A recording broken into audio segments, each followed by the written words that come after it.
Okay, perfect. But can you see me as I'm switching between the tabs ولا؟ Yep. Okay, perfect. Yalla, bismillah.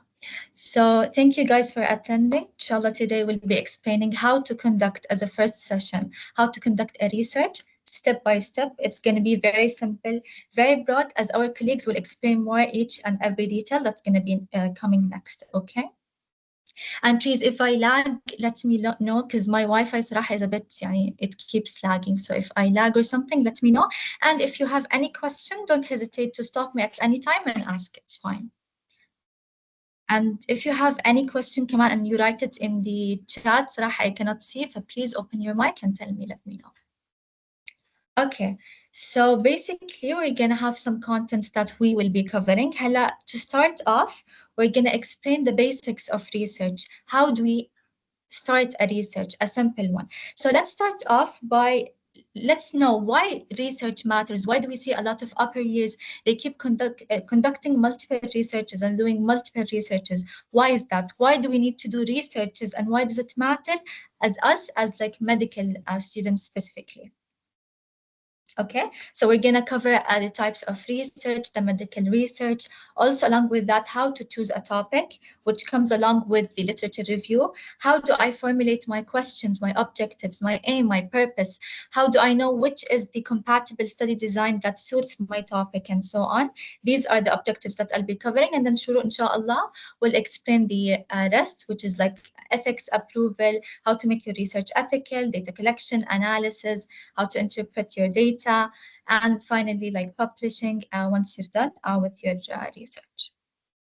Okay, let's start off. Why research matters? Does anyone know why do we let's make it a bit interactive and break the ice. Why do we do research? Why do you think research actually matters, especially for us as medical students in the medical field?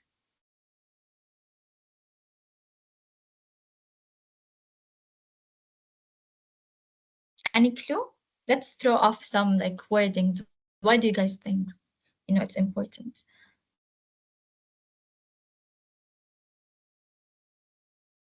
I'm audible, right? Okay. Yes, you are. Increases your medical knowledge. صح, that's correct, Jenna. Yeah, that's one of the points. Correct. Okay. Let's see why why does research matter? Okay. Basically, as our colleague said, yes, it does deepen your understanding of medical knowledge, and I have so when I did I'm still in the process of doing a couple of researches. When I kept let's say reading, I go I read some literature review and look back at certain data and ask even my colleagues or doctors and take knowledge from my doctors, I actually felt like my knowledge is quite building up slowly. And also my critical thinking skills, the way I think, the way I interpret stuff, even the way I approach people and get their responses, I feel like I have developed this kind of skill. And also it even deepens your understanding beyond what's taught in lectures, because just sticking to your lectures or what's taught in your uni curriculum isn't enough. So you need to deepen your understanding, even read. It's not only about researches and doing research. حتى if you read on your own, look for certain study, what's new, what's coming up next. This is very important for you as a medical student and even as a future doctor. Okay, that's the first point. And the second point, obviously, which I find very, very important, is building a strong CV. You, inshallah, when you graduate as a medical doctor and you go and apply in any hospital, يعني naturally they would ask for your CV. انت what did you do, or انت what did you do in your throughout your medical journey? Did you do, what makes you special as an appliant? To make you, because applications are, as you can see, they're competitive, and doing a research would boost your future career, and it would make you stand up among, or on top among other people. So that's why this is another point you need to keep in mind. Third of all, which I already mentioned briefly, is opportunity for networking and mentorship. When you do research, you're going to approach different people. You're going to work with different people from different mindsets, from different backgrounds. So it's very important that you build relationships with these people, because building relationships in your medical career will also help you to make connections and even boost your career. صح ولا لا? Okay. These are the points. Of course, there are many other points, but these are the main ones. Okay, now let's take a step and start actually talking about what are the major steps in conducting a research. Hella, what do you guys think? Step number one. Hella, I want to do a research. What's the first thing that I need to start or like to think about, keep in my mind? Yes, Choosing Jude a is saying. research topic. Again, Husna. Choosing a research topic. Again, I cannot hear you. Again, sorry. Yes, try talking now because my the volume was low عندي. She's saying a good topic. Yes, that's correct. Choosing a research topic. This is very important because خلاص now you're gonna start with your research. But of course, you need to have a topic in mind. Wait, guys, let me just open. I have a couple of slides on my iPad I need to open.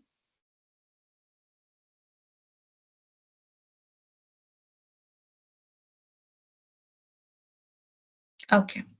صح. First of all, I need to have an idea. I need to have a topic in my mind.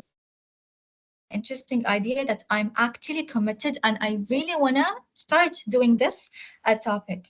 Okay, now with the idea or with your topic, once you have the idea, guys, can you see my cursor as I'm moving? ولا?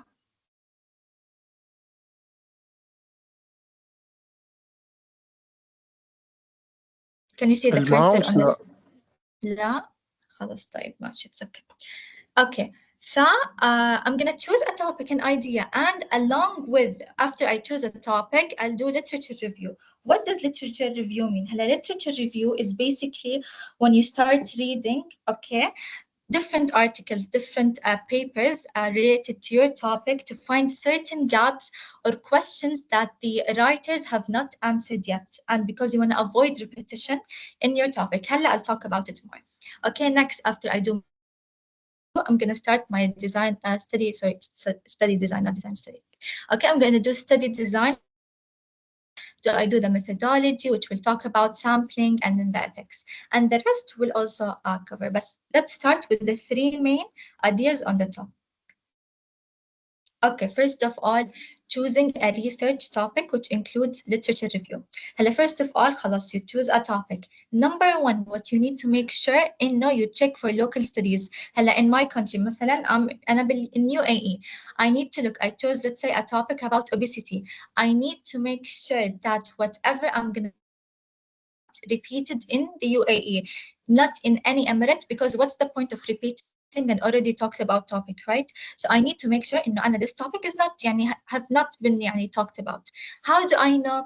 There are different sources that you can go through, but one of them is Google Scholar. يعني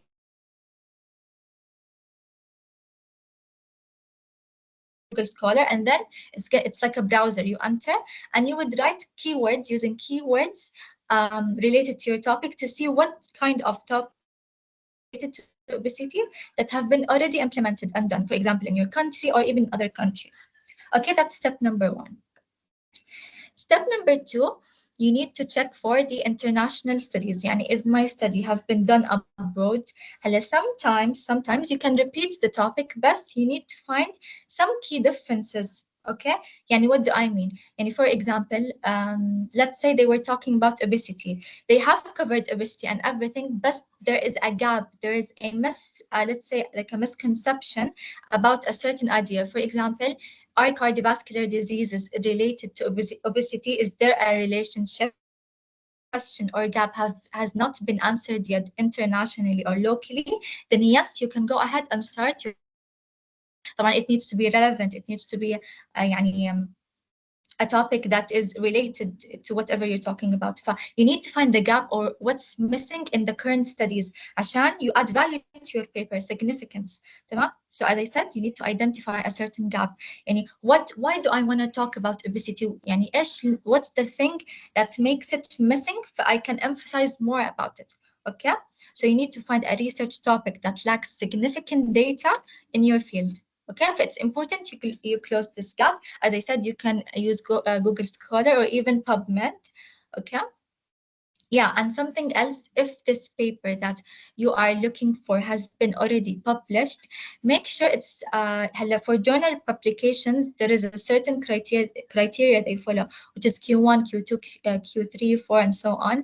If your paper is published in Q1 or Q2 journal, you need to search it up. Then this makes it reliable and it's very strong. If it's, let's say it's published in Q3 journal, it's fine, but Q1 and Q2 are very, very strong. Okay. Okay. Let me see. Okay.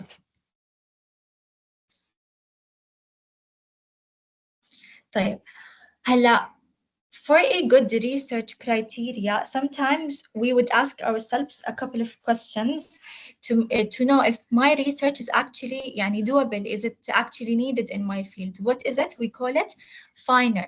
FINER, each one, as you guys can see, it stands for something. Number one, feasibility. What do we mean here by feasibility? Basically, it shows that can it be actually implemented, and can it be done and completed? You need to consider your time and what's my duration of time that I have in mind. Let's say the cost, my research actually needs like a good amount of cost or money. You need to consider these things, how easily I can do it and how accessible am I to my resources to start the research. Number two, obviously, it needs for in finer criteria, which is interesting. Of course, your topic needs to be interesting. It needs to be motivating you to complete it, because while you're doing the research, you might face a lot of struggles. And we personally in our CPR, we faced a lot of struggles, but because we knew that this topic is worth it and it's interesting, we overcame these obstacles and we continued. So you want to make sure that you actually love your topic. Okay. Number three is it being novel. What do we mean by it being novel? This, which we already almost covered, and it needs to be new, original. It has not been yet covered. You need to add value to your paper. When you present your paper or your research, they will tell you, what makes your research? Why do you want to publish your research? You're gonna tell them, well, I closed this gap. There has been a controversy or a misunderstanding in this point, and we did cover it. So it needs to be new, original, and not have been done yet. Number four, number four, which is E, it needs to be ethical. Of course, anything that's not ethical, you cannot do it. So it must not contradict your culture, your norms, your morals, your values. It does not have, or it should not harm anyone, or even your let's say the country or the regulations of your countries or policies. Okay. And of course, it needs to respect your participants' rights and privacy. For it, basically, it needs to be ethical. Finally, relevance. Is it actually relevant? Is it actually important? How can it close your gap? Is it on the level of you? You're not supposed to do a research that's much above your level. It needs to be on your level.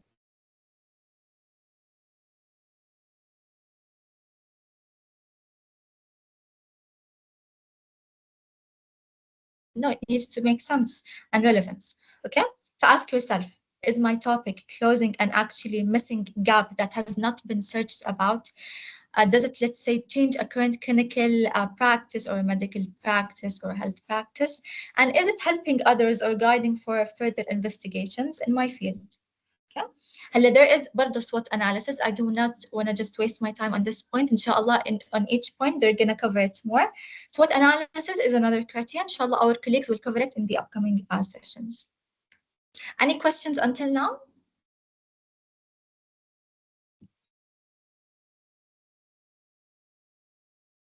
Okay, all good?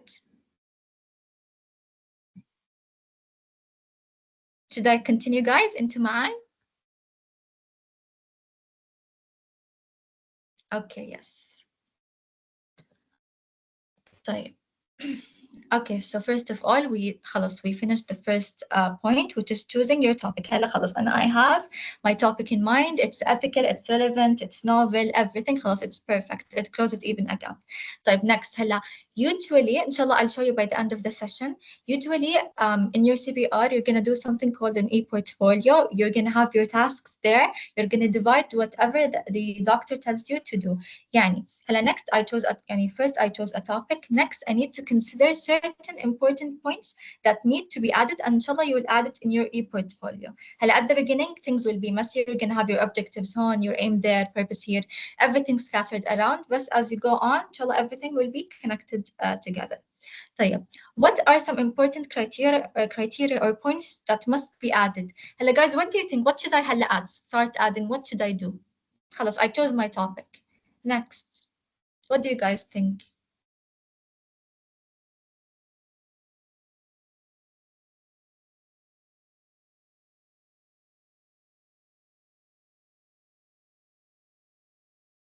Okay, how to search that topic. صح. بس I mean يعني خلص now خلص, let's say you searched your topic. Yes. صح. Problem statement, aims and objective. Let's see what do you mean by that. طيب هلا. Okay. This is what you need to include in your first, like, let's say draft. You're gonna حتى once you do your tasks, you may start with only your problem statement. Then you're gonna do research questions, and you won't do them all because each has a certain criteria. Here it looks very broad in class. Okay, it's a purpose, it's an aim. No, each one has a certain criteria that you need that you need to do. فإنشاءالله I won't go into details, but I'll just tell you briefly what do you mean. هلا, number one, most importantly, مش إحنا we said I need to close a gap. This means I need to mention a problem statement. It must be paragraph that you write, let's say 5-6 sentences, depending on what you need. Two main important points that need to be mentioned with problem statement are your variables and your population, your targeted audience or population in your research. شو يعني? I'll show you now. Okay. Hello, this is my problem statement. Hello, what do I mention? You guys can see the black screen, right? The notes.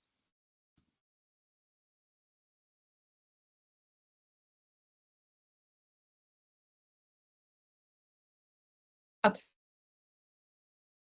طيب, problem statement. هلا بالproblem statement I'm gonna mention. هلا I'm gonna show you حتى an example. We're gonna practice an example. Why this topic was chosen? And you're gonna mention what was chosen. يعني I'm gonna mention what issue or what gap does it solve or close. Your problem statement, this is the main criteria. يعني why this topic was chosen, what's your gap. طيب? And it must be, of course, clear and specific. When I say clear and specific, again, I'm going to define the problem of this study, okay? By illustrating the gap that other researchers were trying to close but not has been yet closed, okay? And my problem statement needs to be objective. What do I mean by objective? يعني it needs to build up يعني along common sense. كيف يعني؟ يعني for example, it needs to be built upon evidence or data, not feelings يعني or assumptions. يعني I cannot say والله cardiovascular diseases are related to obesity because I have witnessed 3 members in my family who have experienced this. This is false. This will make your research super weak. You cannot just say this. You need to have data according to literature review you have read or data analysis you have seen. So you cannot just say by assuming or because I saw this and heard that. No, you cannot say this. But it needs to be built upon evidence. So it needs to be objective but not subjective. And for example, the clinic is doing a terrible job at handling patients lately. So therefore, I have decided to write a research about this and that. لا, you cannot just say this. You need to have, شوفوا, for example, here we have data for the past 6 months, this happened, you know? So it needs to be objective, based on data, not assumptions, okay? As I mentioned, it must include your variables and your population. Yani, for example, what do I mean by population? Yani, the people I'm targeting. Let's say I'm gonna look for association between CVDs and obesity in in students, let's say among medical students in the University of Sharjah. These are my, I need to state my population, my targeted population or the accessible population that I'm looking at. This is what you need to include. Variables. What do you mean by variables? Hello guys, I'm going to show you. You need to define them. On variables, we have theoretical definition for variables and operational definition. In your problem statement, you do not have to define them. You just list them. طبعا theoretical and operation, that's going to be another task, not in the problem statement. طبعا now as I'm talking, you're going to feel lost, but we're going to explain inshallah in the upcoming sessions what do we mean by them. طيب هلا what do we mean by variables? Hello, we know we have dependent, we have independent variables, and we have co-founders. So for example, as I mentioned, for example, my dependent variable that I am looking at, that I'm going to be measuring as an outcome is, let's say, obesity.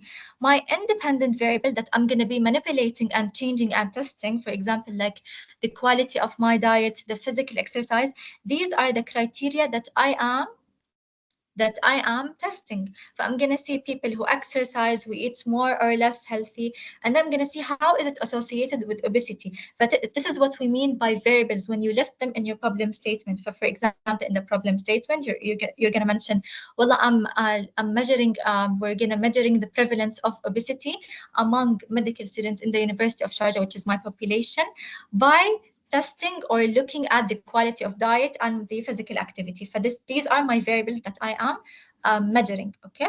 This is what we mean by variables. Hello, co-founders, not very important, but if you guys want to know what do we mean by co-founders, it's basically when you think that there is like a variable that's influencing your other variables, and when you think about it, it makes them look like they're, it does not make sense. For example, I don't know if you guys can see clearly, but here, for example, this is like, let's say a research question. Does drinking coffee, which is my exposure or my risk factor, causes heart diseases or the outcome? You may say, no, but there is a co-founder, something that interrupts this study, which is that smokers, this is my co-founder, no smokers, because we know that smokers drink more coffee, so obviously they're going to have heart diseases. So smokers are the co-founder. Or you may say that age, with age people, obviously they're going to develop heart diseases. So it does not make sense to say, well, drinking coffee has increased the prevalence of heart disease.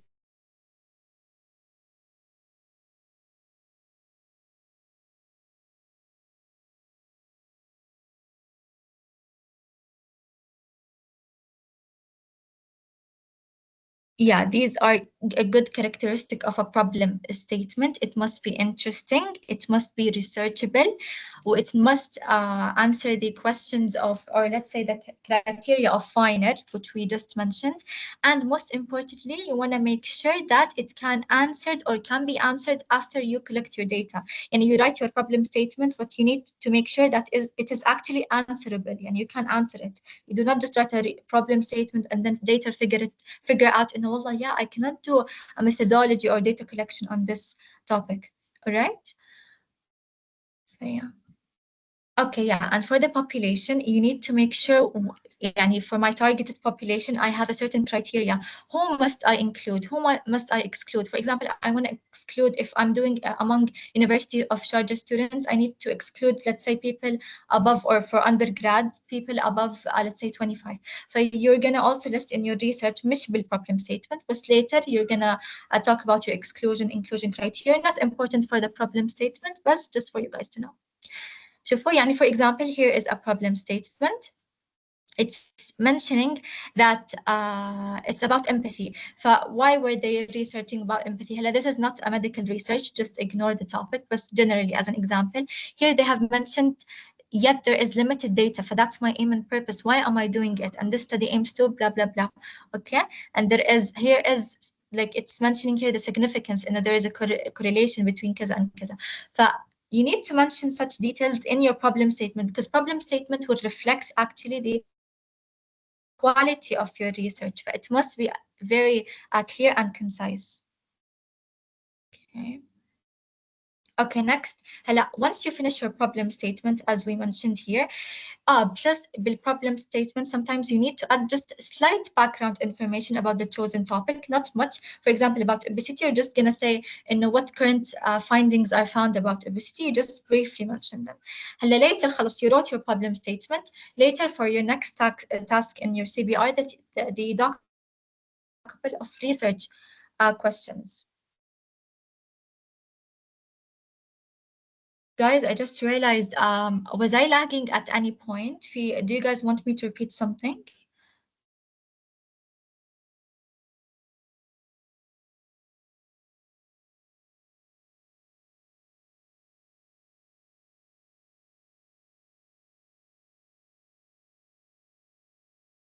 Okay, خلاص, I'll continue. If you guys want me to repeat, لأنه I cannot see the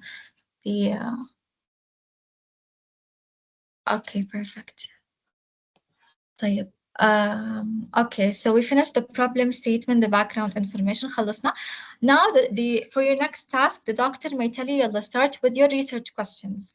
هلا she'll tell you إنه construct certain research questions that you need to answer, and you're going to write a couple of questions that you have in mind related to your topic, and then they must be answered after you do the data collection and analysis.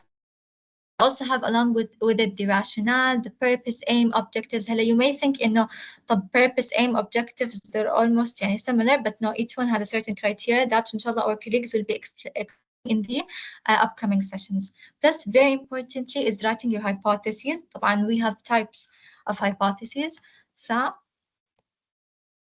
يعني هون, for example, let me go back to the research questions. You're going to have general questions. You're going to have specific questions. And طبعا focus on this. This is very, very important because the doctor have repeated it like a lot, which is that your research question is exactly like your purpose. It's reflecting your purpose. However, it's in the format of questions. Okay. So for example, the prevalence of obesity, I keep repeating the same example, but to take it just as an example, the prevalence of obesity or the association between obesity and CVDs. This is here, I'm just mentioning my purpose, or sorry, let's say my purpose is to measure the association between obesity and CVDs. This is a purpose. If I want to do it as in research questions, I'm going to say, is there an association between kaza and kaza? It's just literally your purpose, but in the form of a question and questions. Plus, you're going to also make it more specific, and you're going to make it less broader and less vague. Sometimes the doctor may ask you for like 3 to 5 questions, but depending on what you need and how big is your topic. As I mentioned, your purpose, aim, I won't go into details for now. Significance, you're going to have practical and theoretical. This is very important to keep in mind and mention. How significant is my topic? Practically, how will it be significant? Will it be useful or impactful in my everyday life or even in the medical field? So this is how practical it can be. So for example, does it improve any medications, or does it improve the let's say the outcomes of a certain disease, if I'm searching about something specific? But if I'm talking theoretically, is it adding to an existing knowledge? Is it closing as an existing knowledge, as I mentioned, sorry, not an existing knowledge, but a missing knowledge? So as I mentioned, does it close any gap? Does it add any current value? So this is theoretically how significant it can be. But practically, does it apply to everyday life? Does it improve anything in the medical field? These are things that you keep, it's important to keep in mind, because if you cannot answer these questions, this means that there is no use of your research. Okay?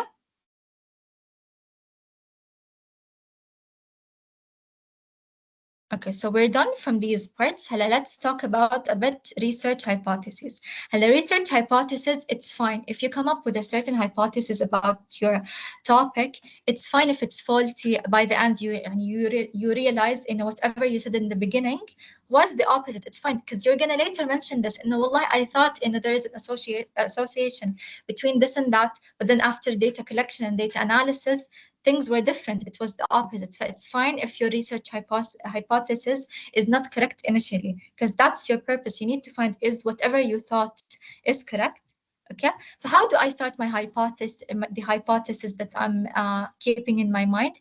So basically, it's chosen by defining your research questions. Okay, and after you write your research questions, you're gonna, of course, have certain variables also in mind. You're gonna break them down. And for example, here is a research question that I have. Does sleep affect affect academic performance in medical students? So I can obviously see that there are variables. I have the independent variable, which is sleep, and then academic performance, which is the outcome, which I'm testing.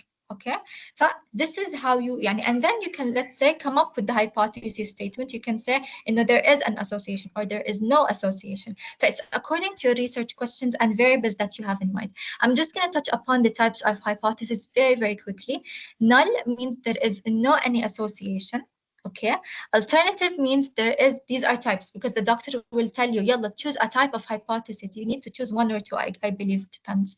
So you need to choose one. Is there an association? You're going to say no. If it's no, for example, it's null. Alternative, yes, there is an association. Is it directional, non-directional? Directional, yani, for example, drinking more caffeine will increase the risk of developing more CVDs. But this is directional. But non-directional means, let's say, they're opposites.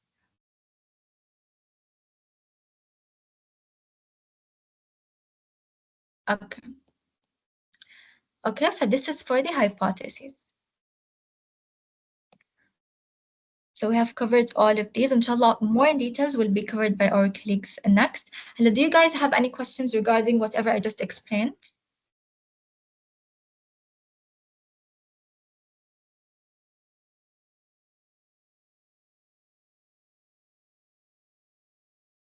حط لي بالchat box.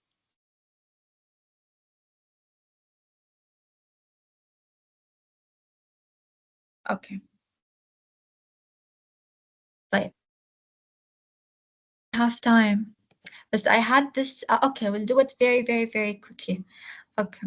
I want you guys to tell me, what do you guys think, the dependent, the independent variable, the target population? Can someone briefly, really, really quickly read this small problem statement? Anyone, very quickly?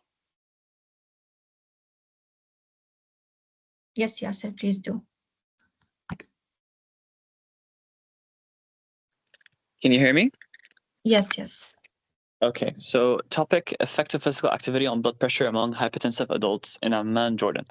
Problem statement: hypertension is a major risk factor for heart disease and stroke, which are leading causes of death in Jordan. Although medications are widely used, lifestyle interventions such as physical activity are recommended to improve blood pressure control. However, the effect of physical activity on blood pressure among hypertensive adults in Amman has not been well studied, and there is limited local evidence to guide community health programs. Okay, thank you very much. هلا شوفوا guys, as we mentioned, this is a clear problem statement. It shows you the gap. شوفوا يعني here, it even mentioned the variables. Here, it clearly mentioned that physical activity has not been yet implemented or tested in this certain country.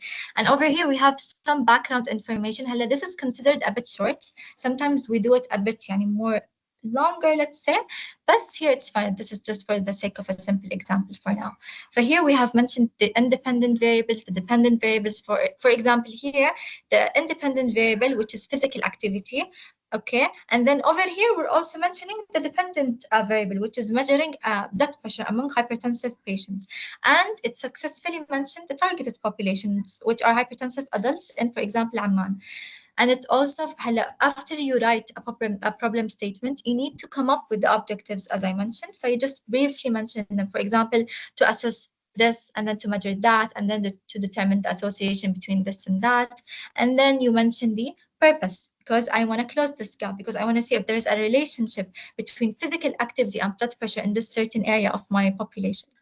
And then, although you're going to have some research questions, you're going to mention hypotheses and so on. Okay, we're done from this part. Let's go to the next. هلا, research, study, or design.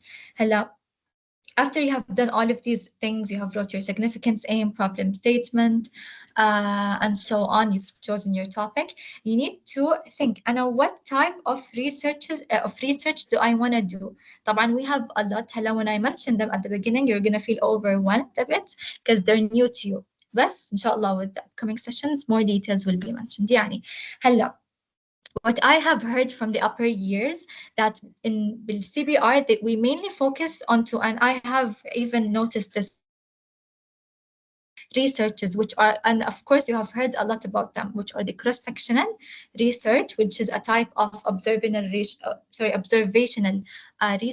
plus the experimental research, which is usually the clinical, from the clinical aspect. Okay. This is just a broad map showing you the types. You can read it on your own, but let me go and show you guys each one, and let's say like the important ones and what does each mean, because when you know the meaning of each, you're gonna know to which criteria or like, let's say study design does your topic suit. طيب. فمثلا okay, basically research design, it's a blueprint for conducting a research. It's like literally your map. It reflects how will you collect data, in what way will I collect data, what will I assess. Okay, and in the future, you're gonna know from where will I collect data, from which, depending on your population, are they patients, hospitals, are they students from university, who will be the in the data. Yani, again, as we mentioned earlier, when will I do it? What's my duration of time? How will I collect it? Via questionnaire? Is it by interviews? It depends. So yeah, so let's go here quickly. Okay, I'm going to start mentioning from the observational point of view, the medical research that's under the observational category. We have cross-sectional, case control, and then the cohort. Ecological, not very important. You're just going to briefly cover it, but for now, just ignore. Okay, usually we compare between cross-sectional and case control. What's cross-sectional? I'm going to give you an example of a research that is cross-sectional. An example is exploring, let's say, or surveying a population to see how many people currently now smoke and currently have asthma. So we're basically, it's collecting data at a single point of time, at a snapshot of time. So there is no follow-up. I'm not testing the development of a certain disease. Yani I'm not exposing them, for example, to do or let them do physical activity to see how does it influence their heart. No, I'm just seeing people who in their past, let's say, smoked, they were exposed to smoking, and then I want to correlate it. Is it actually related to the outcome, which is asthma, at this current time? Usually, if you're doing a prevalence, if your topic is about prevalence, cross-sectional is usually the go-to type of study. But still, there are many other factors that will determine, should I actually stick to the cross-sectional or not. The cross-sectional, again, just in short, it assesses the data that is collected at a single point of time currently to assess the disease and the exposure. Yani, is this disease, this outcome that people currently have, asthma, was it actually related to an exposure that they had, for example, in their past, like smoking or whatsoever? Okay, this is what we mean by cross-sectional. Retrospective, I'm sure that you also have, case control, which is not, we do not hear much about this, but basically it's a retrospective study. It goes back in time. How? For example, this is an example of a case control study. People with lung cancer who are diseased and people without, so these are the control. If I have the cases, the diseased, and the controls who are not diseased, are asked about their past smoking habits. So here, and I'm looking at their past to compare, was this risk factor, which is smoking, actually related or influenced the cancer cases? How will I know? By comparing them to the people who were not ever exposed, let's say, to smoking. Over here, and I am assessing, I'm seeing, diseased and not diseased. Okay, over there I was seeing, currently cross-sectional, I was seeing, exposure and the outcome. Is it now related to something? But over here, and I want to see, usually case control, it measures what we said cross-sectional, it's the prevalence. Case control, you measure a risk factor. How do you measure a risk factor? By comparing two groups, cases, diseased, and controls who are not diseased. And then I'm going to go to their past, okay? And I'm going to see, are they exposed? I'm going to see people who were exposed with the cases, people who were not exposed to smoke with the disease or in the cases, and vice versa with the same يعني بالcontrols who are not diseased. I'm gonna see people who were smoking and did not have the disease, what made them do that or like have that. Here's another example in the breast cancer cases and non-cancerous controls. Recall past exposure, let's say, to dietary fat intake. So I'm just here, I'm literally, if you want to assess a risk factor in your research and I want to know, is this risk factor actually related to the development of this disease? And I'm going to use case control because I'm going to compare it between people who were both exposed, who were both both يعني were diseased. مثلا one is diseased and one is not diseased, and I'm gonna see people who were exposed, people who were not exposed. I'm just seeing how like this risk factor is associated with the development of this disease. Okay. The thing about this research, sometimes there could be a recall bias, okay? Because sometimes people may not remember, was I exposed or not? You may have some error in this, but it's fine. It's a research. Since it's a retrospective, you go back in time. And sometimes it's a bit harder than cross-sectional. It's more time-consuming. But this one, the cross-sectional, it's a quick snapshot. يعني it's literally, it's very easy. That's why you would hear a lot, people would do it, because usually most researchers now, you see it's about prevalence, but they would do the cross-sectional, okay? But this is for the case control and the cross-sectional. Guys, if you have any question, please stop me. Okay, let's go. Case report and case series, not important for the sake of time. I'm going to skip them. We're going to take them in your CPR. They're very simple. يعني. طيب, let's see cohort. And I'm sure that you guys have heard of cohort, for example. Okay. This excuse one. me? Yes. Sorry for cutting you short. I have a question, if you don't mind. Yeah.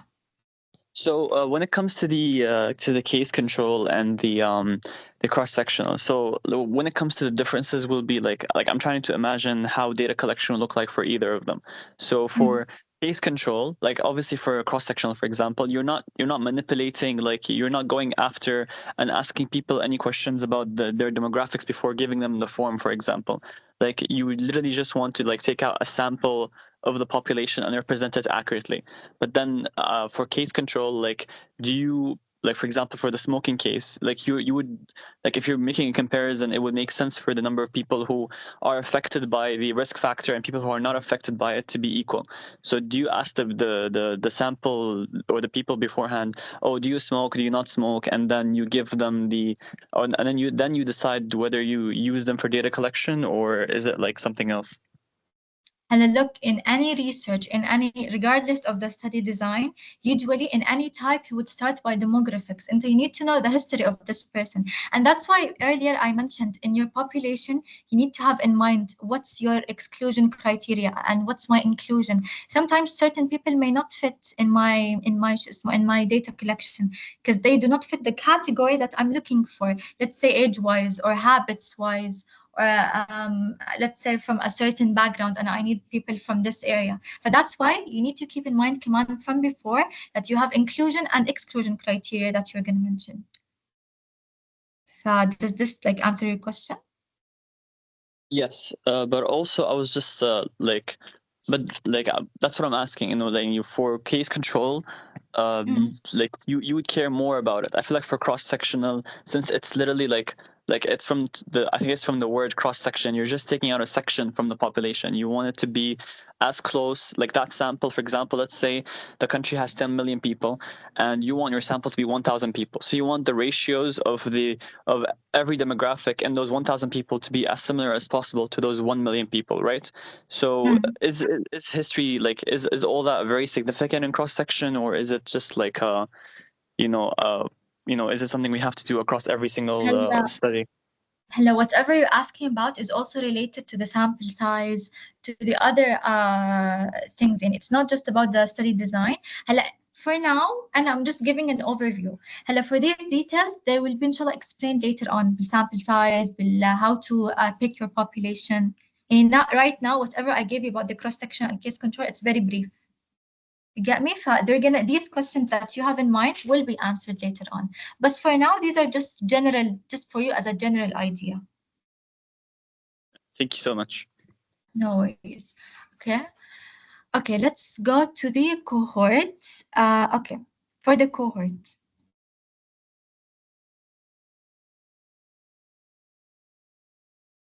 for a cohort study, you usually pick subjects who are initially not diseased. Nothing is wrong with them, but you just need to see if an exposure or a risk factor, a certain exposure, will affect their development of a certain disease. And that's why initially they are not diseased. But in this case, it's a bit time consuming. That's why you do not see a lot of cohort studies, because these are more, they're on a higher level. So you basically need to track and follow up the development of this disease. For example, over here, you're going to start with people who are exposed and non-exposed. For example, people who eat a lot of fat, they have high fat intake, and people who have low fat intake. And then over time, with research and data collection, you're gonna see the development, the time frame of their development. Did they develop the disease or they did not develop the disease? And then you're gonna make an association or link it. Was this related to the exposure or not? More details, inshallah, will be spoken about later. For now, I'm just gonna tell you guys, come on, some in for cohort and the retrospective and prospective studies. I'm gonna skip for now for the sake of time. Just they're gonna be inshallah mentioned later on. Okay. Plus, whatever I just talked about was the observational medical research. We have also experimental research, and these are important to show the causation and effect. Just doing this will influence, let's say, the development of this disease. For example, let me show you. Basically, for the experimental epidemiological research, specifically the experimental, we have field intervention and community intervention. Yeah, so basically over here, بالfield intervention, you're testing something, you're evaluating, is this a thing or this intervention, is it reducing the development of a certain disease? So it's just something experimental and more clinical. I won't touch much upon it because it's not for our level for now. The intervention, it's more on a population, on a certain area. Over here, it's more individual. Plus, we have experimental and, we have clinical trials. Again, these will be mentioned in your CBR. For now, let's just ignore. But basically, I don't know if you guys heard about it, but we have something called a clinical trial. We have something called the controlled and the randomized, and then we have stratified randomization. For now, just ignore, inshallah, because for now, it's a bit detailed. No need. Okay. This was for the types of research, yes. Now we have finally, we're going to the last part. Any questions? For my part, the last part for my part. Okay, I believe no. Okay. After we chose the study design and everything and all of these details, I need to know how will I collect the sample methods. When I, for example, choose a cross-sectional, that does not mean or let's say I decide a case control, it does not mean that I only need to be doing questionnaires or only just interviews. No, it just depends. It depends on the way you're comfortable with and on the type of data you want to collect. And that's why we have something called methodology or the sampling method. I'll show you now. As I mentioned earlier, before collecting the samples, you need to ask, is my population that I'm looking for, are they actually accessible, or is it something from my dululu? Wallah, I cannot target them. So you need to make sure whatever you've chose is actually accessible and targeted. Okay. For example, a targeted population is an entire population, like all diabetic patients under the, let's say under the age of, let's say, I don't know, 59. But accessible population, if you have chosen to make it even more specific, for example, diabetic patients who are under 59 years old visiting this certain hospital. This is my accessible population, available population. Okay, this is just for you to know briefly about the population. And as I mentioned, we have exclusion-inclusion criteria. Do I want them to be below a certain age or above? Do I want them to have certain past medical history, or will I exclude them? Their marital status, and so on, their education, their income. But let's ignore this for now. For the sampling methods, it's divided into two types. We have the probability and then the non-probability. Probability, it's literally like a random selection. It's like, coin tossing. It's literally this. Systemic randomization, systemic probability, it's when there is an equal interval upon selection. Yani, for example, let's say I want to do a research in a certain hospital, okay? I have a list of names of patients admitted in the ER, and I have like a long list. Let's say I have a list of 100 people, and I want to test, or I want to include my population at a certain interval. يعني I want to test and I want to include in my study each fifth person. So I'm going to count 1, 2, 3, 4, 5. خلاص, this is my fifth. 6, 7, 8, 9, 10. 5, 10, 15, 20. You get me? This is what we mean by systemic selection. It's why every equal interval selection is done. It could be computerized, it could be manually, it just depends. It's like a quartile, or like something you've chosen on a basis of intervals. This is why what's meant by systemic selection. And for now, you might think, and how will I apply this? But for now, just ignore. We have also stratified and cluster. هلا stratified randomization. It's all about randomization and sampling, but what makes it here special is that you have a random group of people, but then you've decided to group them based on age, or based on, let's say I want elderly, or let's say I want example med students, okay? And then I'm gonna divide them into first year medical students, second, third, fourth, fifth, and then I've divided them. خلاص, I have subgroups. Stratified random sampling means I have a strata. I'm dividing into subgroups, and then from each subgroup that I have divided, I'm gonna pick. I'm gonna pick one student from the first year, one student from the second, one from the third year. But this is randomization, but based on subgrouping people. Maybe because I have a certain criteria in my mind. And like cluster sampling is like, let's say I pick 3 random universities, okay? Guys, could you give me a minute? Just 1 minute, I'll be back.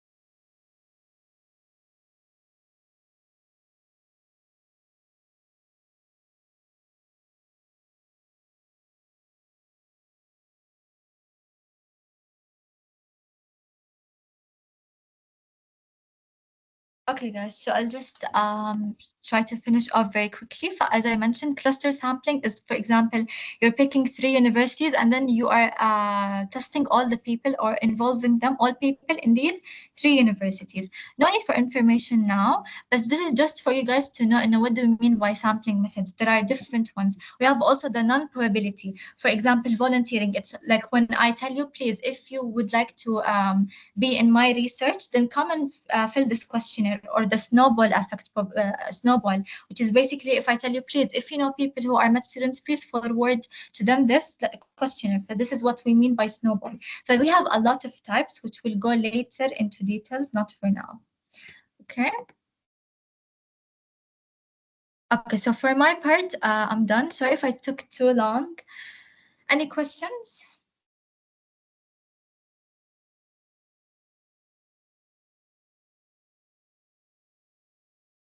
Okay, I guess all good.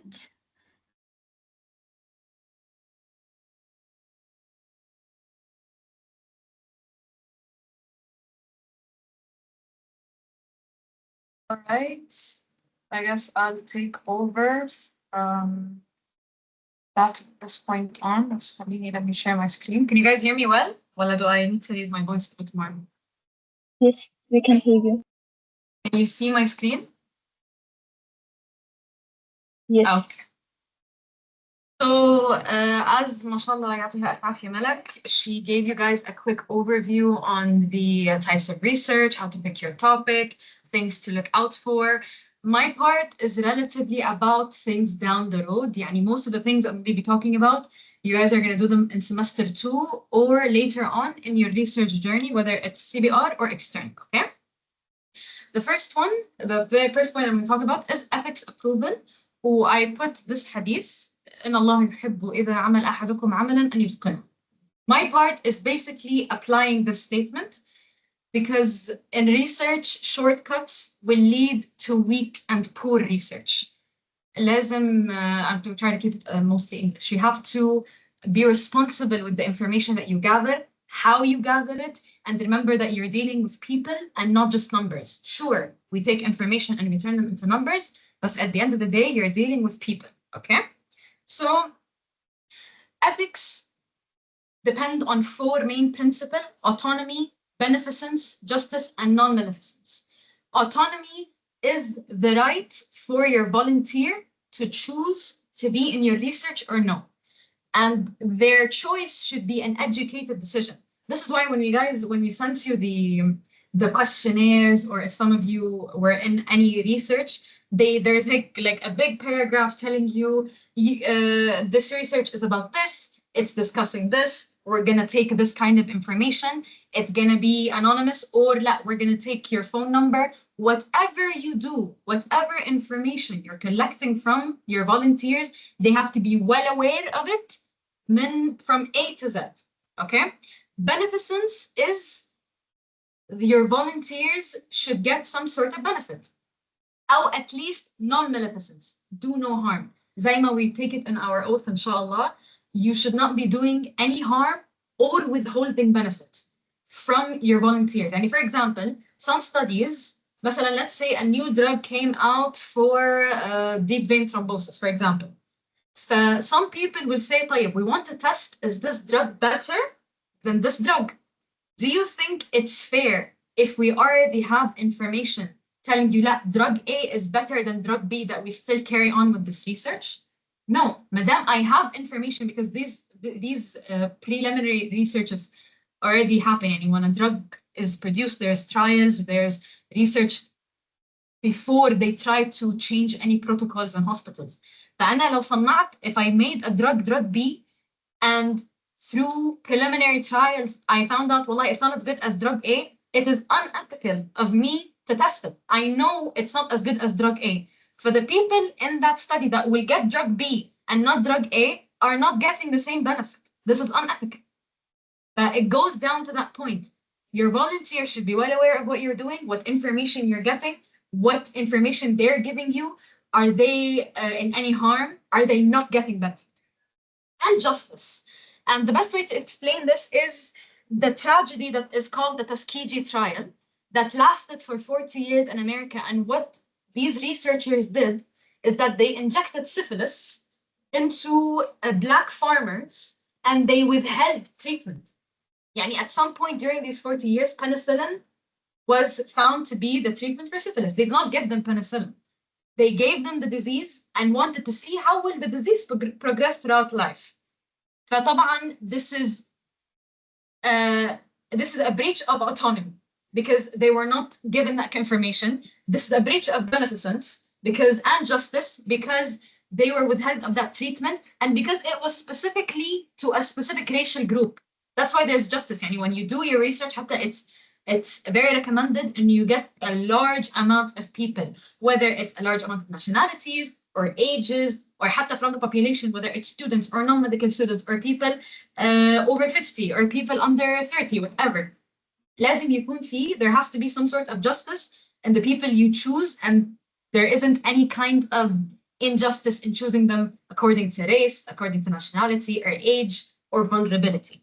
And consent is a big, big one. There are multiple kinds of consent. Informed consent, there's assent. طبعا it depends on the age of the person. I'm not going to go into too much detail about it. Another tragedy is that in Los Angeles, between these two dates, children were given unlicensed experimental measles vaccines without the parents' knowledge. Completely unethical. This was sponsored by the CDC itself. But if you ever ask yourself, well, this seems very, it seems very logical, autonomy and benefits of justice. It seems like logic, we should have these things. These ethics, there are codes of ethics. I didn't want to go over too much into detail for it. They were a result of tragedies that happened. That it's your job responsibility to not repeat any of them in any percent. Okay?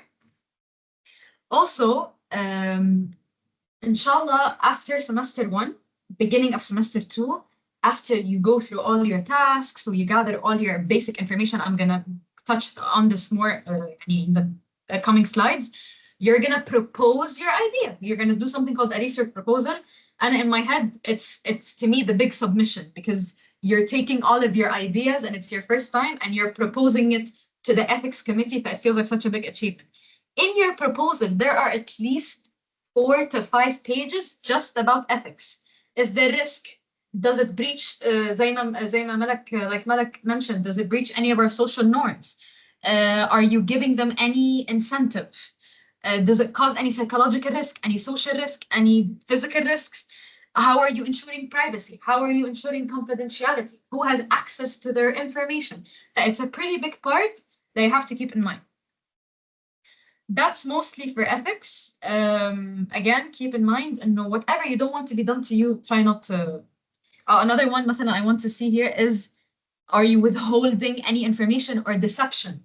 If you've heard of مثلا a research that I've heard about, they basically they got a group of people, half of them, they gave them a drink and they told them this is alcohol, but it wasn't. And the other half, العكس, this is deception, to see if they were going to act drunk or not.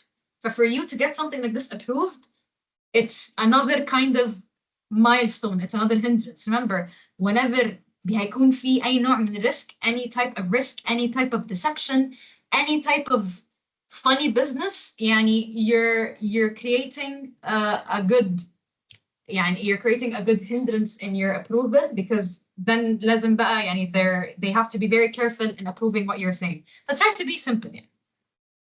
Data collection, collect clean, consistent and organized data. I think we're all familiar with this sticker. But basically this is how data collection feels. يعني طبعا you're doing it for your CBR or for your external research, you're doing it for the greater good. These people are busy, they don't have time.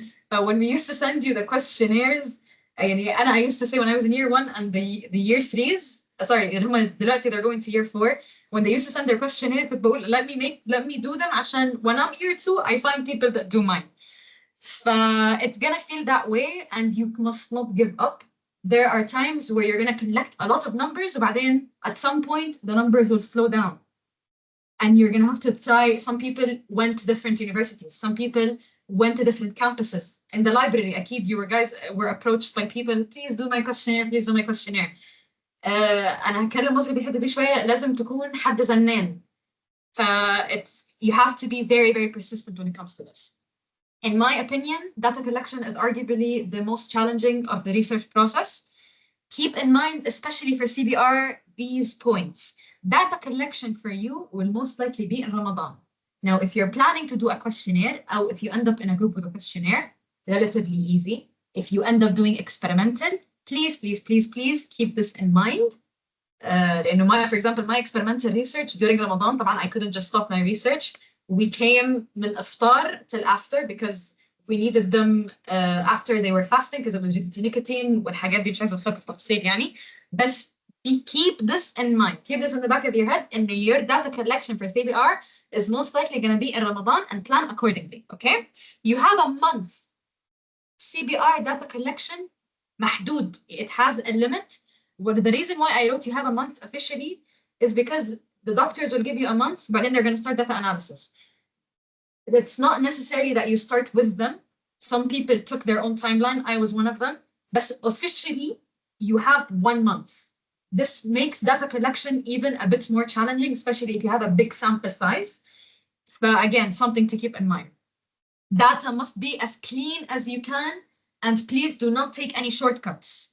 يعني your questionnaire should be validated, and more people, inshallah, will talk about this later. Make sure in your Google Forms or Microsoft Forms, every single question is required عشان you don't get empty data. Make sure in every single person in your CBR group does not take shortcuts. I have heard of groups استسهلوا, and most of their data that they got للأسف was not feasible later because it did not mention the criteria. Into when you collect data, you're going to have criteria for your participants. Who is eligible, مين اللي أنا عايزه, who are the people that I need in this research, and who are the people that I will exclude. Please do not take any shortcut. Will it be difficult? Yes, but your data will be clean. And that will be much easier when it comes to data analysis, okay? Work with problems as you go. There are problems that we can warn you about, like how I'm talking to you right now and telling you, be careful, it's going to be Ramadan, you have 1 month. But there are problems that are going to arise within the topic that you, inshallah, will have to navigate with your own group. Data collection, other than the time, other than the limitation, please, when you're picking your topic and you're looking at research, look at their sample size. Because let's say a research is talking about the correlation between lung cancer and smoking, for example. And it said, طبعا at the beginning when you read researches, you don't really understand the numbers. And it said, wallahi, we had a p-value of less than 0.5.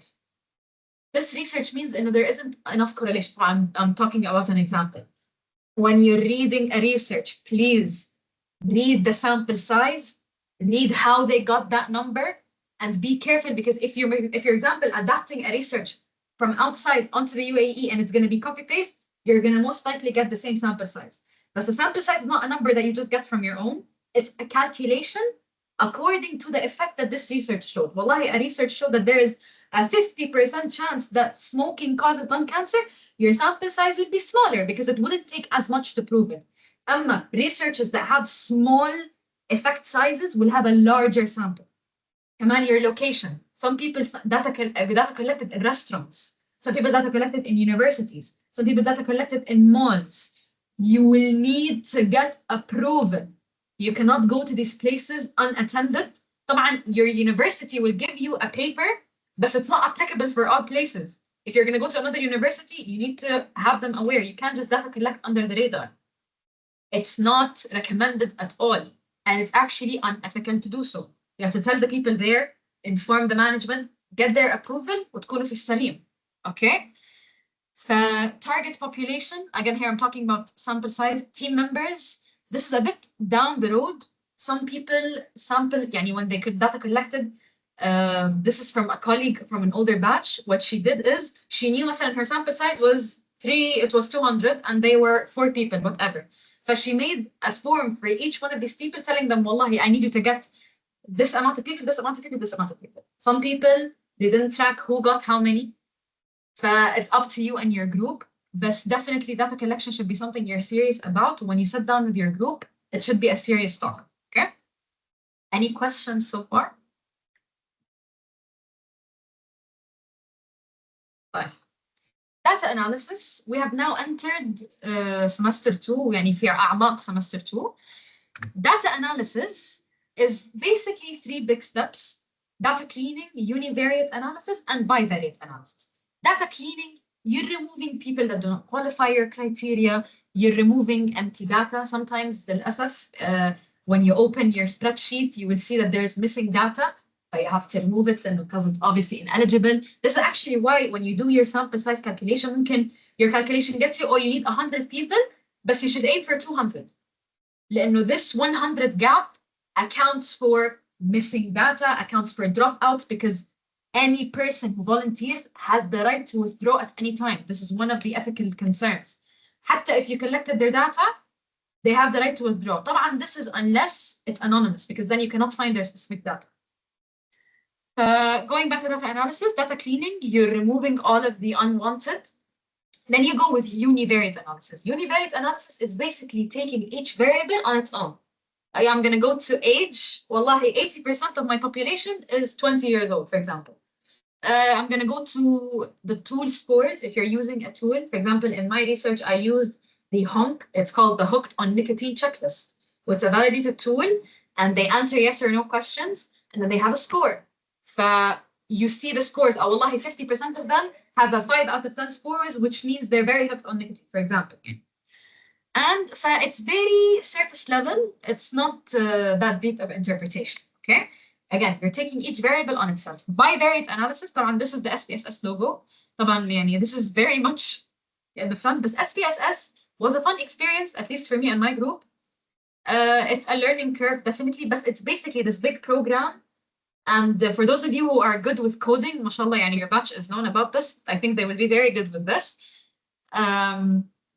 Yeah, SPSS is a learning curve, definitely. But once you get the hang of it, and your doctors are going to be with you every step of the way, it's actually really fun. Okay.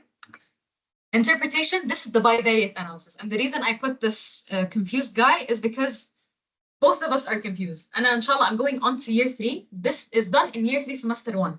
But I'm just as confused as you are. All I know is that the variables that I have, I'm going to interpret them on a deeper level. I'm going to see if there's any correlation, if there's any causation. طبعا, there are a number of tests to find these results. The chi-square test, ANOVA, these weird names that Anna myself I'm still not completely aware of. But it's just giving you an idea. It's actually to interpret the results you got, okay? And to relate them to each other or to find if there is a relation to each other. Writing your paper.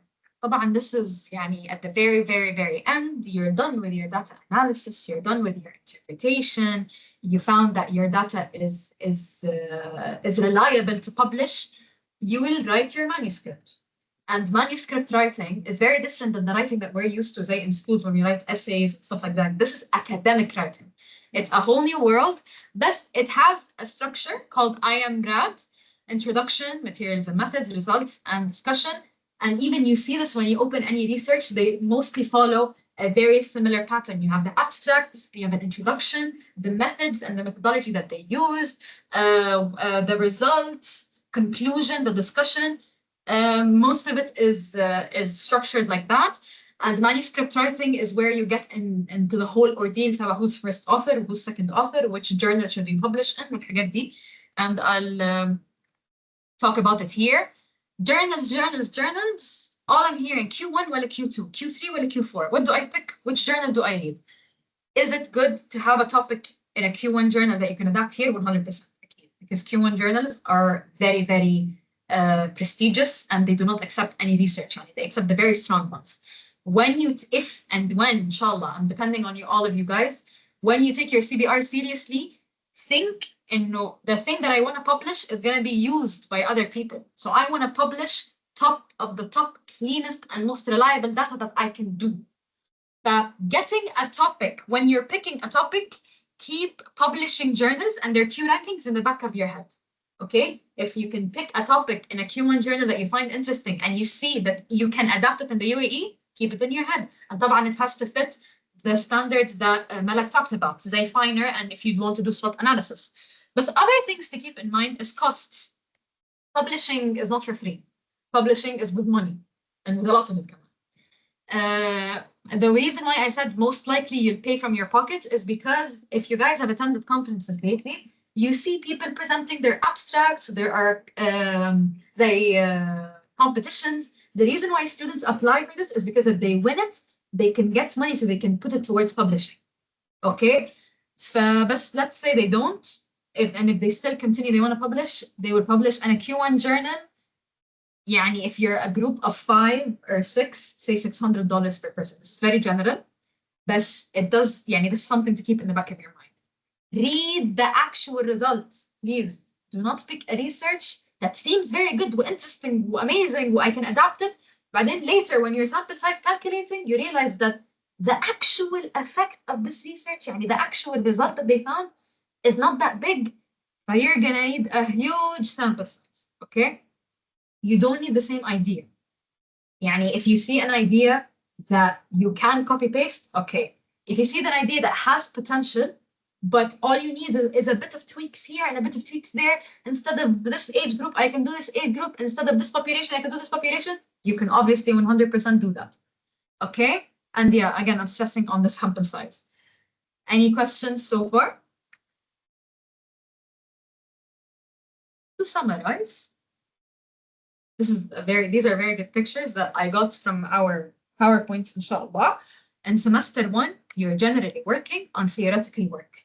And it's generally the easier of the 2 semesters. But please, please, please, please, keep in mind, مش عشان it's the easier, you neglect it. I have seen groups who, up to the ethical proposal, they had to redo all of some of these tasks because they discovered, oh, our sample size calculation was not right. Oh, our variables or whatever are not right. Come on, stuff like your significance, your research questions. These are stuff, by the way, you're going to come back to. One of the doctors would always say, these are very basic things that you're going to come back to because the road of the research can branch out, so you can forget what your main purpose is. I used to think that's a bit silly. It's not. You can go with the idea so far to the point where you forget what your original idea was. But having a solid foundation of purpose, of objectives, of questions, of secondary objectives, or of research design, of sample size, is detrimental. Because if you have a solid foundation, you can build on top of it. If it's weak, it will collapse and it will be more of a hassle to fix it. but do not neglect it, please. In semester 2, it's this area. Can you guys see my pointer?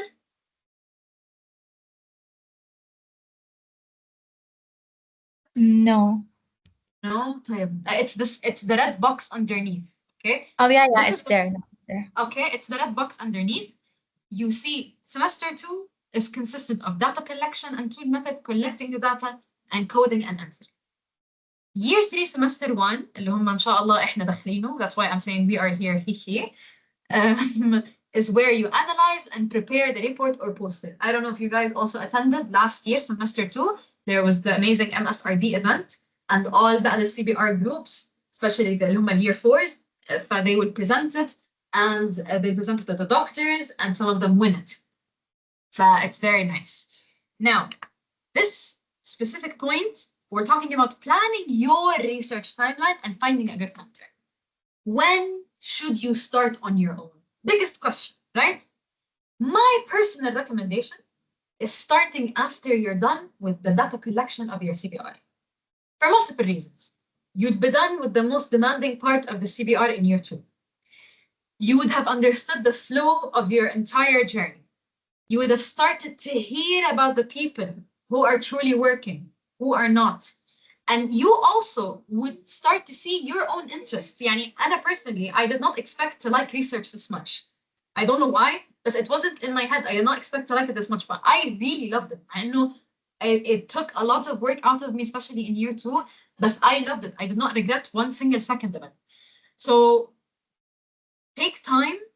وكل حاجة بوقتها. This is why I wrote, do not take random or quick final decisions and think that time is running out because you have not started a research yet. Please, please, everyone has their own timeline. Is it nice that you want to start a research now? 100%. We are all very happy that such an initiative is happening thanks to Noor.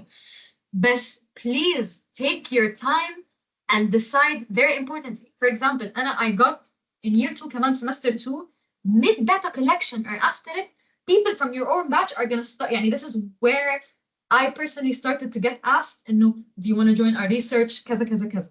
At first, I almost took a rash decision and I joined a research in semester 2 before my data collection.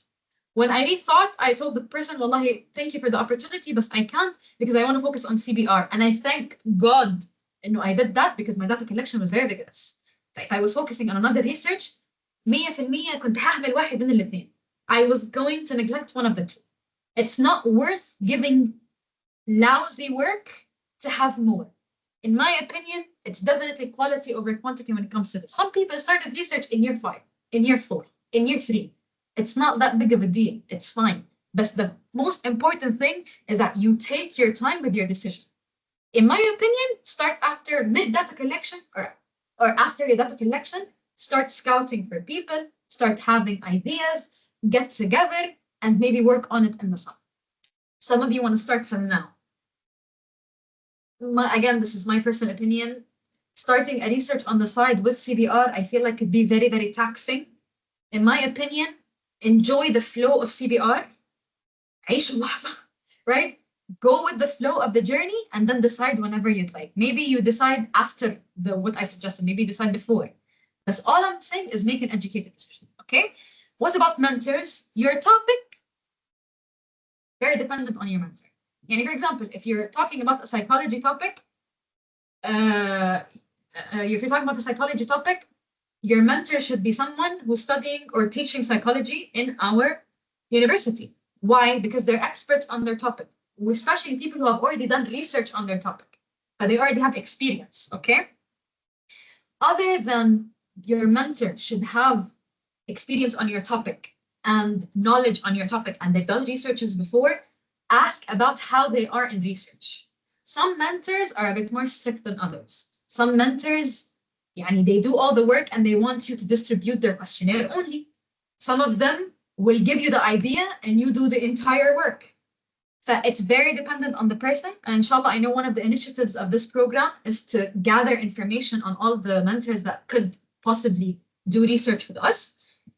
And طبعاً, I feel like this play or the entire part even of mine, you would كمان benefit a lot from talking to our year 4 guides, as they have more experience on the topic.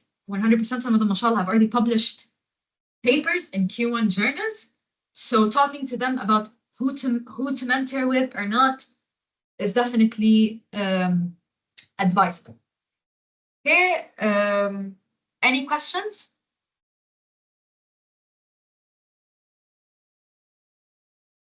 Should we move on with our games? Maybe Malak will do her game first, and then I'll do my game second.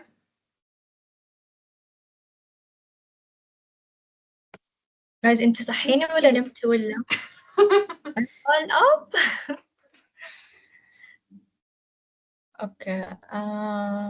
You want me to go to your slide? Yeah, please go to my slides. This one. Okay. Okay, yeah, this one. هلا شوفوا, this is a very a quick warm up. If you guys actually listen to whatever I said, you're supposed to know. فطيب, first question quickly, يلا. Research questions, هلا هاي I stressed on it. Research questions are written in a certain format reflecting what? They're literally something بس in a form of a question. I mentioned this. Yes, Isra, correct, purpose. Yes, purpose. Be included in the problem statement, which are, we have two. There are a lot, but most importantly, two things you need to mention in your problem statement. I mentioned them. Population and variables. Population and? Variables. Yes, correct. Population and variables, very important. Number 3, FINER stands for, this needs like a very حد صاحي. What did it stand for? Visibility, interest, novel, ethics. I forgot the last one. Yes, ethical and relevance. صح, correct. Okay, and what does it evaluate? We said already, and it just shows how good is your problem, whether your problem statement or the chosen topic. Yalla, next. This one might require a bit of time. Next slide, Shorook, please.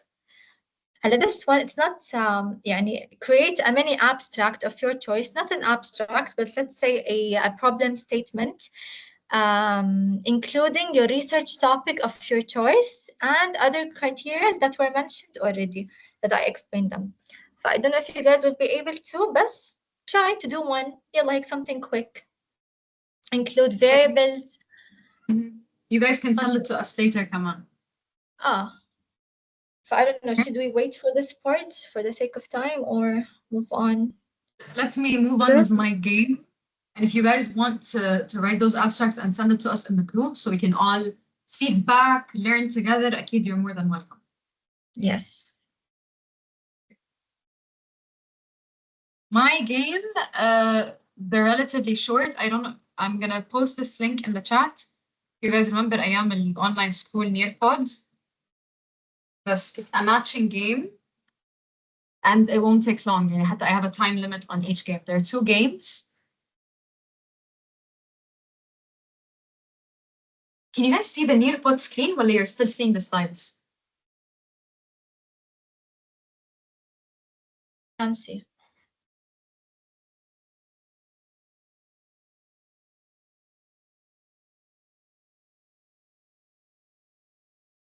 Come on, guys, join. I have 1 person. خليهم 2 so we see who wins صراحة. Because basically you're matching ethics يعني statements to what أيوة okay let's start. يلا. For this one you have 30 seconds.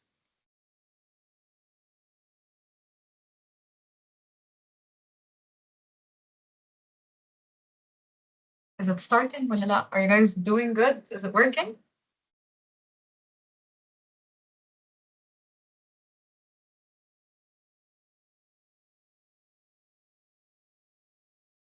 Shuru, I don't think it's showing to us because I'm trying to get in and they're saying time for matching pairs. You will have 45 seconds waiting for your teacher. I'm supposed to click something again. Oh yeah, start activity. There you go. Sorry guys. المفروض هلا it started, right?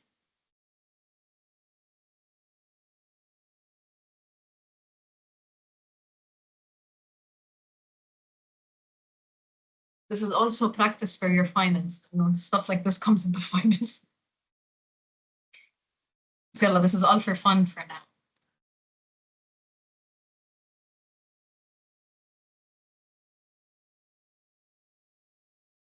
I can send the answers later. It's no problem. Sashan, for the sake of time. And then the second game is all about the ethical tragedies, and you match them with what ethical, like, rule did it break. Inshallah, Noor 4 for 4. شطور. حتى الباقي, it's fine if you don't get it. That's totally fine. أسامة كمان شطور. Okay, we'll move on to the next game. Last one. I gave you a bit more of time, 1 minute and 30 seconds, because you have to read a bit. بس يلا, good luck. Guys, be careful. The meeting might end any time now. So if you have any more questions, I will be sending a form on the group.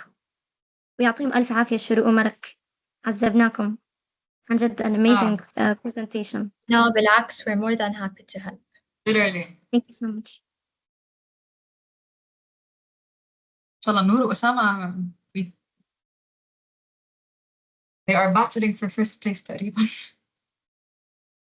Because bravo also the rest. حتى if you get 1 or 0 wrong or 0 right قصدي, the whole point of the game is to learn. حسنا, bravo. Yes, and bravo.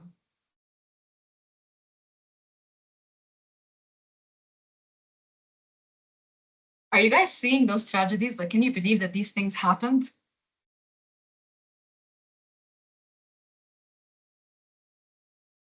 "30 seconds. Oh, بس والله, thank you guys for joining. I'm gonna let the game wait till it's end طبعا.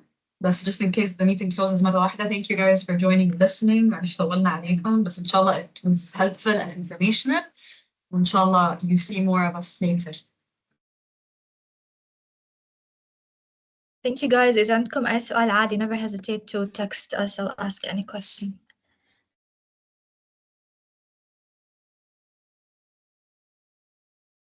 Thank you, everyone. Thank you guys for playing. إن شاء الله استفدتوا.